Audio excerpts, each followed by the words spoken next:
Bismillahirrahmanirrahim. Assalamualaikum warahmatullahi wabarakatuh. Alhamdulillahi ala ni'matil iman wal islam. Asyhadu an la ilaha illallah wahdahu la syarikalah. Wa asyhadu anna sayyidana Muhammadan abduhu wa rasuluh la nabiyya ba'dah. Allahumma fasalli wa sallim ala sayyidina Muhammadin wa ala alihi wa ashabihi rasulillahi ajma'in, amma ba'du. Rabbi shrah li sadri wa yassir li amri wahlul 'uqdatam min lisani yafqahu qawli. Subhanaka la ilma lana illa ma 'allamtana innaka antal alimul hakim. La haula wa la quwwata illa billahil aliyyil azim. Ilahi anta rabbi wa ridhakal matlubi. Jamaah yang dimuliakan Allah, pertama dan paling utama, mari kita bersyukur pada Allah Subhanahu wa taala. Allah yang terlalu sayang pada kita. Allah yang terlalu banyak memberikan kita nikmat demi nikmat. Sehingga kalau kita nak menghitung-hitung nikmat Allah, sungguh wallahi kita takkan mampu menghitungnya. Wa in ta'udu ni'matallah la tuhsuha. Andai kata engkau ingin menghitung nikmat Allah, niscaya engkau takkan mampu menghitungnya. Dan Allah pun tidak menyuruh kita menghitung-hitung nikmat itu. Yang Allah suruh, bersyukurlah atas nikmat yang telah aku berikan, firman Allah. Mudah-mudahan kita termasuk hamba yang pandai mensyukuri nikmat Allah. Amin. Salawat dan salam tak lupa, mari sama-sama kita sanjungkan keharibaan junjungan alam Rasulullah sallallahu alaihi wasallam. Allahumma salli ala sayyidina Muhammad wa ala ali sayyidina Muhammad. Mudah-mudahan kita semua sekeluarga mendapat syafaat dari beliau kelak di yaumil akhir. Amin Allahumma amin. Jamaah yang berbahagia, saya tetap mengingatkan kita semua. Mari sama-sama kita berdoa pada Allah. Kita tak tahu dari lisan siapa Allah akan kabulkan doa nanti. Semoga Allah cepat pulihkan negeri kita dari musibah COVID-19 ini dan segera berakhir di negeri kita ini, supaya masjid, kelas-kelas agama dapat diadakan, dapat berfungsi seperti mana biasanya. Dan kita tak lupa juga, semoga Allah hindarkan kita sekeluarga dari segala musibah, termasuk musibah COVID-19 ini, insyaAllah. Baik. Jamaah yang berbahagia, kita masih membahas tentang hadis-hadis riwayat Abu Dzar. Di antaranya hadis lagi halaman 503. Halaman 503 kitab Tanbihul Ghafilin jilid 2, di mana Abu Dzar bertanya lagi. Kata Abu Dzar, saya bertanya, ya Nabiullah, manakah waktu malam yang paling utama? Jadi Abu Dzar bertanya pada Rasulullah, manakah waktu malam yang paling utama? Artinya untuk mendirikan solat tahajud. Maka beliau menjawab, iaitu tengah malam yang akhir. Ya. Tengah malam yang akhir. Ketika ditanya, waqtil laili afdal, qala jawful lail. Jadi Abu Zar bertanya, mana malam yang afdal, yang lebih baik? Maka Nabi jawab, malam yang akhir. Jemaah yang berbahagia, ada riwayat yang mengatakan bahawa Rasulullah SAW bangun atau membuat solat tahajud itu tidak berapa jauh jaraknya dengan solat subuh. Ada yang mengatakan 50 ayat Al-Quran. Ya. Nah, seandainya kita tidak dapat tidur malam hari, tak boleh tidur. Mungkin ada banyak pikiran, tapi kita nak solat, maka ketika itu bukanlah solat tahajud yang kita lakukan, tapi qiyamul lail. Ya, sebab kalau solat tahajud kita kena tidur dulu. Tapi kalau qiyamul lail, tak apa tidur pun tak apa. Boleh buat solat hajat pada qiyamul lail, boleh buat solat taubat, boleh. Boleh buat solat-solat yang dikehendaki lah, yang sunnah-sunnah lainnya. Ya, kalau tak boleh tidur, tapi kalau bangun tidur tengah malam, terutama malam yang terakhir, maka tahajjud bihi, jangan dirikanlah solat tahajud, karena itu salah satu kemuliaan, ya, bagi seorang hamba. Jadi sekali lagi, ketika Abu Zar bertanya, manakah waktu malam yang paling afdal, yang paling baik, paling utama? Jawab Nabi, tengah malam yang akhir. Lalu Abu Zar bertanya lagi, apakah solat yang paling utama? Rasul menjawab, yang lama berdirinya. Yang lama berdirinya. Artinya, tidak cepat-cepat membaca suratul Fatihah, tidak cepat-cepat baca ayat, tidak cepat-cepat nak sujud ketika i'tidal. Ya. Jemaah yang berbahagia, mau ke mana kita cepat-cepat? Ingatlah, ketika baca suratul Fatihah, kita sedang berkomunikasi dengan Allah. Dan dalam hadis qudsi dikatakan bahawa bacaan Fatihah kita akan dijawab oleh Allah. Ada dialog antara seorang hamba dengan Allah. Maka berlakulah adabul ibadah, beradab dalam ibadah. Bayangkan kita nak bercakap sama orang tua, kita nak bercakap dengan seorang guru, atau kita nak bercakap dengan seorang ustaz pun kita kena jaga adab. Bagaimana kalau kita bercakap dengan Allah dengan cepat-cepat? Maaf, dengan tidak beradab. Oleh karena itu, solat yang paling utama itu ialah solat yang lama berdirinya. Artinya apa? Tidak tergesa-gesa. Tidak tergesa-gesa. Bacanya tepat, jelas. Kadang-kadang kita kan baca cepat sangat. Wajah tu wajih lillazi fatara samawati wal ardi hanifan muslim. Mau ke mana? Mau ke mana? Pelan.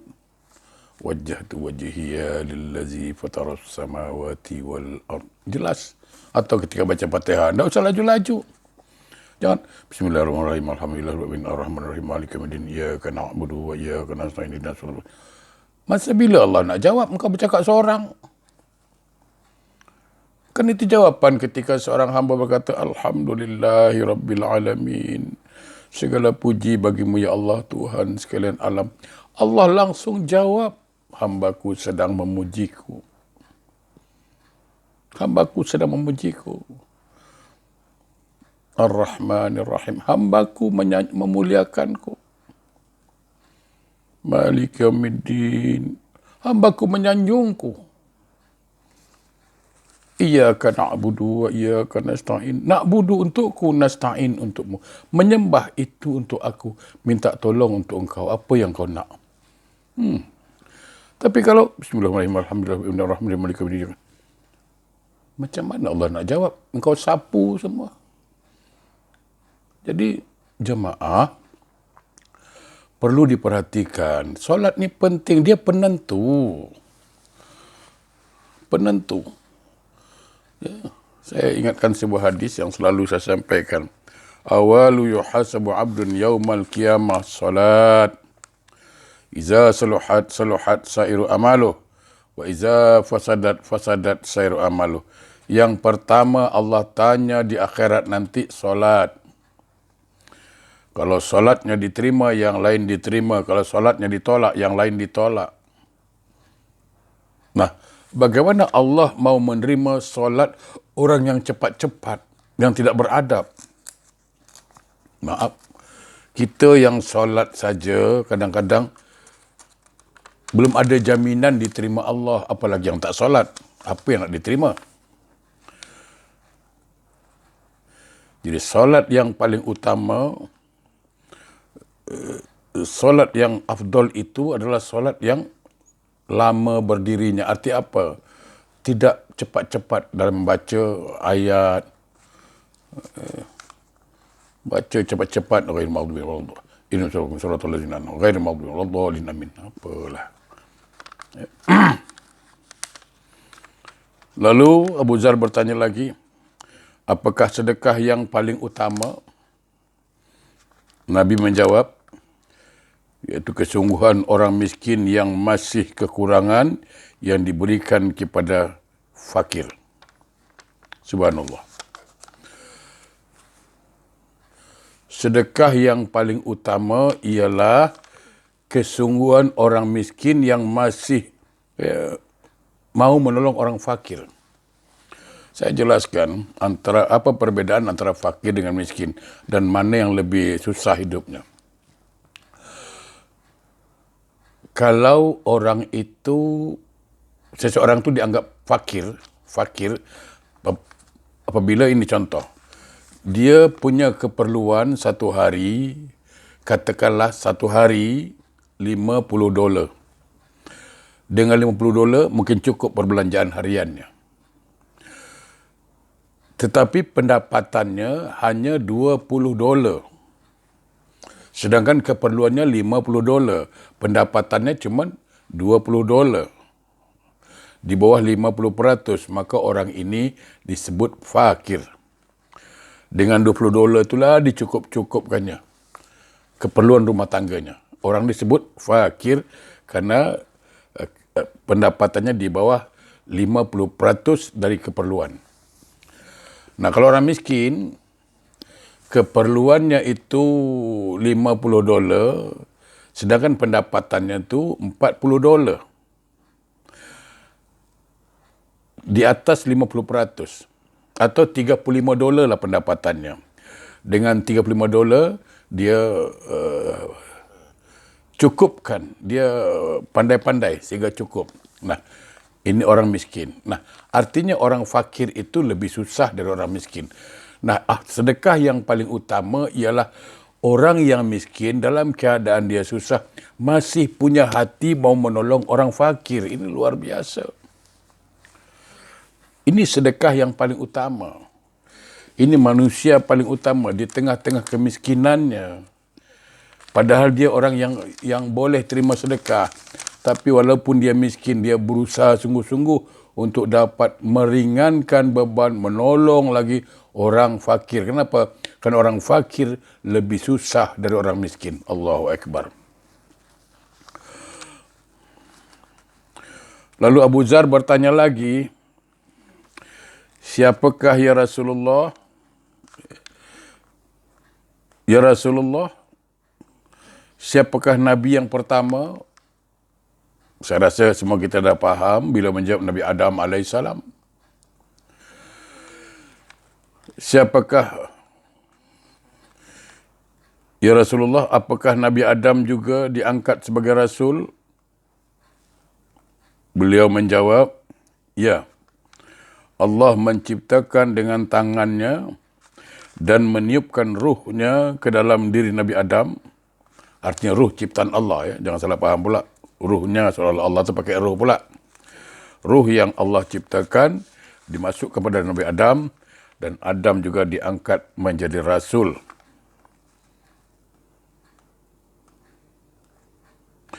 Rasulullah juga bersabda, 4 di antara para nabi itu berbangsa Suryani, iaitu Nabi Adam, Nabi Sits, Nabi Idris, dan Nabi Nuh alaihissalam. Ada juga pendapat mengatakan Nabi Isa alaihissalam. Ya. Jadi ada 4 nabi keturunan dari bangsa Suryani, iaitu Nabi Adam alaihissalam, Nabi Sits alaihissalam, Nabi Idris alaihissalam, dan Nabi Nuh alaihissalam. Walaupun ada yang berpendapat Nabi Isa juga termasuk bangsa Suryani. 4 di antara mereka, para nabi itu berbangsa Arab. Siapa nabi berbangsa Arab? Iaitu Nabi Hud alaihissalam, Nabi Saleh alaihissalam, Nabi Shu'aib alaihissalam, dan Nabi kita Muhammad sallallahu alaihi wasallam. Apa perbezaan Nabi dengan Rasul, jemaah sekalian?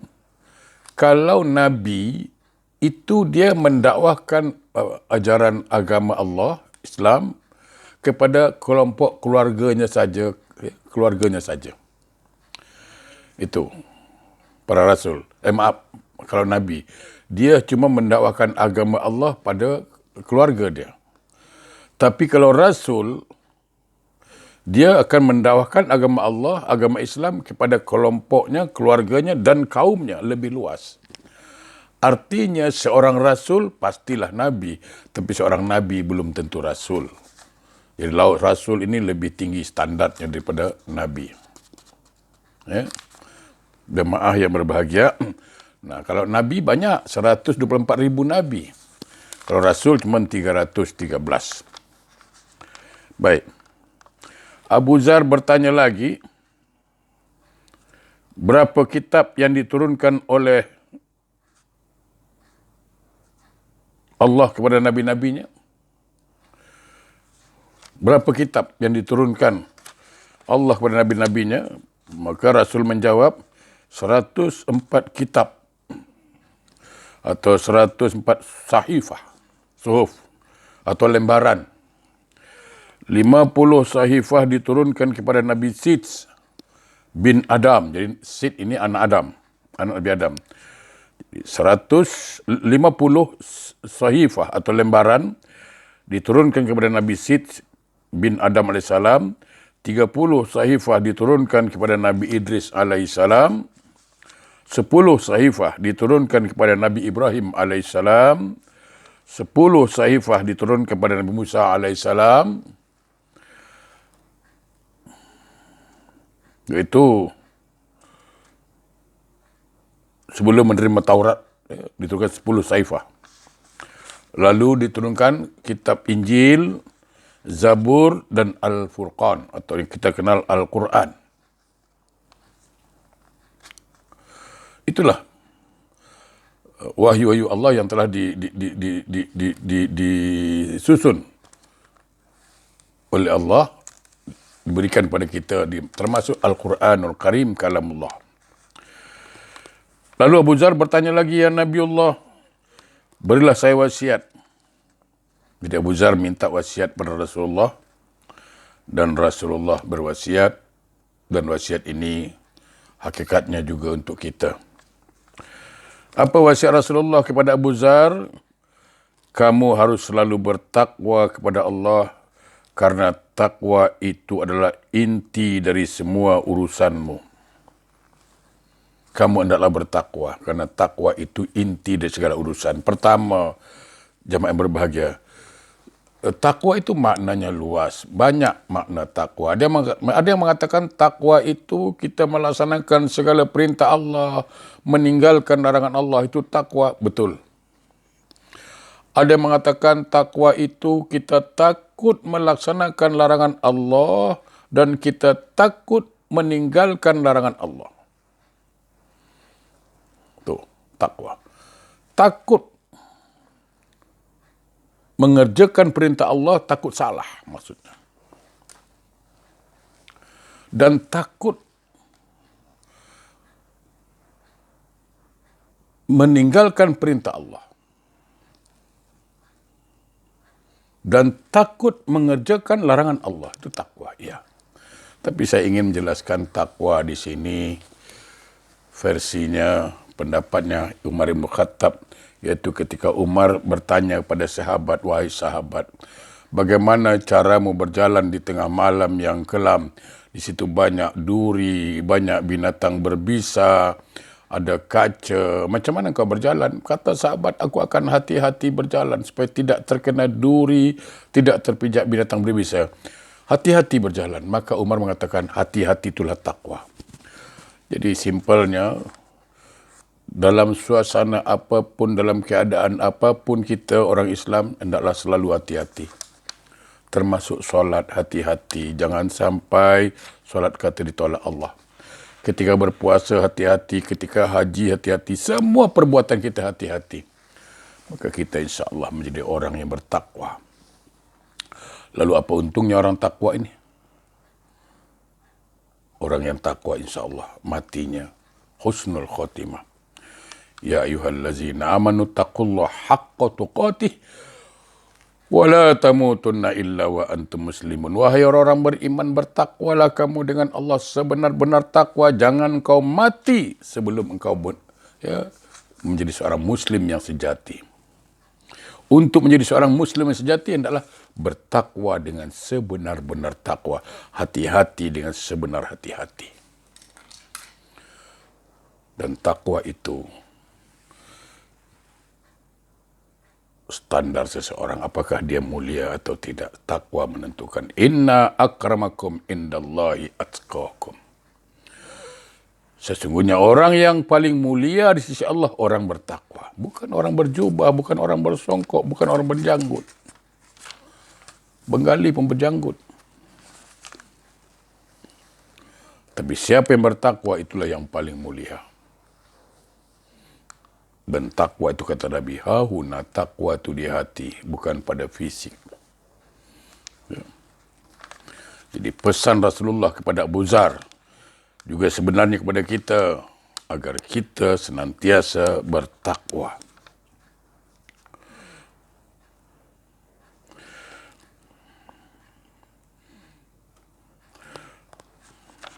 Karena takwa itu kata Nabi, inti dari segala urusan.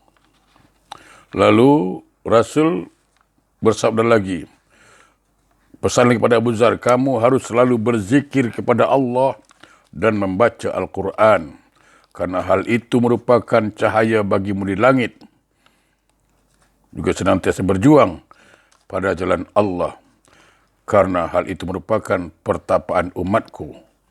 Dan selalu diam kecuali untuk kebaikan. Okey, kita baca pelan-pelan. Pertama, kita disuruh bertakwa. Itu wasiat pertama. Yang kedua, disuruh berzikir.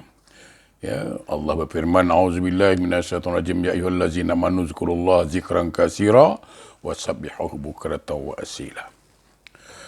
Wahai orang-orang beriman, perbanyaklah berzikir, bacalah tasbih pagi dan petang. Jadi kita orang Islam sebenarnya bangun dari tidur saja. Bangun dari tidur, ucapan pertama. Minimal Alhamdulillah. Itu minimal. Alhamdulillah, segala puji bagi Allah yang telah membangkitkan aku. Kalau bagus disambung, Alhamdulillahillazi ahyana ba'dama amatana wa ilaihin nusur.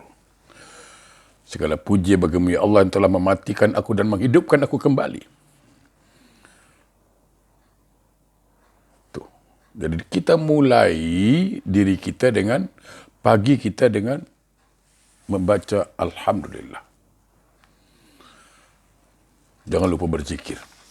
Banyak kalimat zikir. Subhanallah kalimat zikir, Allahu Akbar kalimat zikir, La ilaha illallah kalimat zikir. Ada 99 Asmaul Husna, boleh dibacakan zikir. Ya Allah, Ya Rahman, Ya Salam, Ya Muhaimin, boleh. Jemaah yang berbahagia. Tuh, wasiat lagi. Hendaklah berzikir.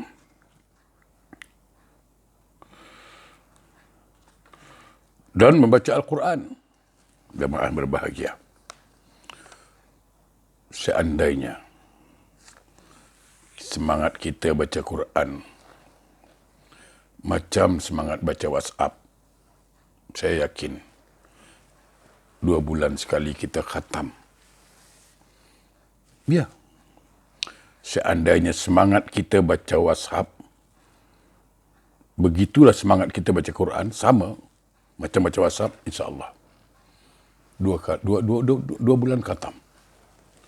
Ya, kita bangun tidur je baca WhatsApp. Duduk sikit, lepas mandi baca WhatsApp. Kat kereta nak start, nak jalan, baca WhatsApp. Kalaulah macam itu semangat kita baca Quran, subhanallah, subhanallah. Yakin saya, 2 bulan sekali khatam. Jangan-jangan sebulan sekali khatam. Ini tidak Quran, ya, cuma sekadar perhiasan di lemari, kadang dah berabuk, tidak dibaca. Ya. Bagaimana Quran menjadi petunjuk kalau kita sendiri tidak membacanya? Jemaah berbahagia. Jadi wasiat Rasulullah kepada Abu Zar, juga kepada kita, bacalah Quran. Tengok terjemahannya. Ya.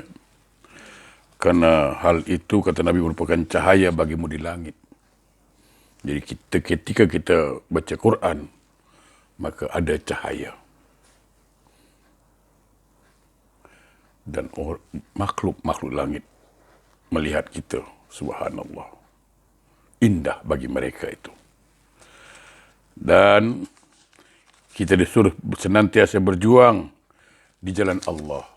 Artinya menegakkan kebenaran, berlaku adil. Ya. Karena itu memang persiapan bagi umat Rasulullah SAW. Dan kita selalu diam kecuali untuk kebaikan. Artinya apa? Ada kalanya kita diam itu lebih baik. Tapi ada kalanya bicara itu penting. Ya. Ketika kita melihat kemungkaran di depan mata, atau anak kita mungkar, salah, buat maksiat, kita diam, maka kata ulama itu sama dengan setan yang bisu itu. Ya. Kita ketika melihat kemungkaran, man ra'a minkum mungkaran falyughayyir biyadihi. Bila engkau melihat kemungkaran, cegah dengan tangan, artinya dengan kekuasaan. Kalau kita tak punya kekuasaan, pabilisan ni, dengan lisan ini yang orang-orang tua nak bercakap, beri nasihat, ustaz-ustaz beri nasihat. Ya. Dan dia bukan ustaz pula. Tak ada kuasa, tak tahu nak nasihat macam mana. Paling tidak fabi qalbi. Zalika adhaful iman. Itu selemah-lemah iman. Ketika kemungkaran di depan mata, kita nak cakap tak tahu, banyak tersinggung. Kuasa pun tak ada, dah dalam hati mengatakan, aku tak suka perkara ini. Dan itu selemah-lemah iman, saudaraku. Ya. Selanjutnya, dikatakan, baca Quran, berjuang jalan Allah, dan itu semua dapat mengusir syaitan serta membantu kamu untuk melaksanakan urusan agamamu. Jauhilah banyak tertawa. Jauhi senda gurau, karena tertawa itu dapat mematikan hati dan menghilangkan cahaya wajah. Jemaah yang berbahagia, bukan tak boleh ketawa, boleh. Tapi jangan berlebihan.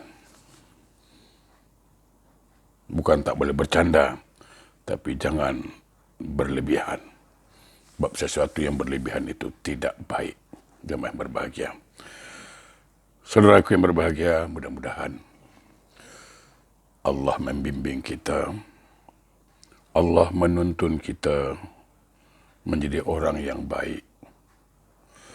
Menjadi orang yang selalu rindu membaca Al-Quran. Orang yang senantiasa bertakwa kepada Allah. Orang yang selalu menjaga waktu-waktu salatnya. Dan orang yang selalu berusaha menyempurnakan salatnya. Semoga Allah membimbing kita menjadi orang yang selalu berzikir menyebut nama Allah. Yang selalu berjuang di jalan Allah. Semoga Allah selamatkan kita, selamatkan keluarga kita. Allah ampunkan kedua orang tua kita. Bagi orang tua kita yang telah meninggal dunia, semoga Allah lapangkan kuburnya dan jadikan kuburnya bagaikan taman-taman surga. Begitu juga dengan orang-orang yang telah kita sayangi, yang telah mendahului kita. Bagi orang tuanya masih hidup, mudah-mudahan Allah panjangkan usianya dalam taat beribadah pada Allah Subhanahu wa taala. Amin. Assalamualaikum warahmatullahi wabarakatuh.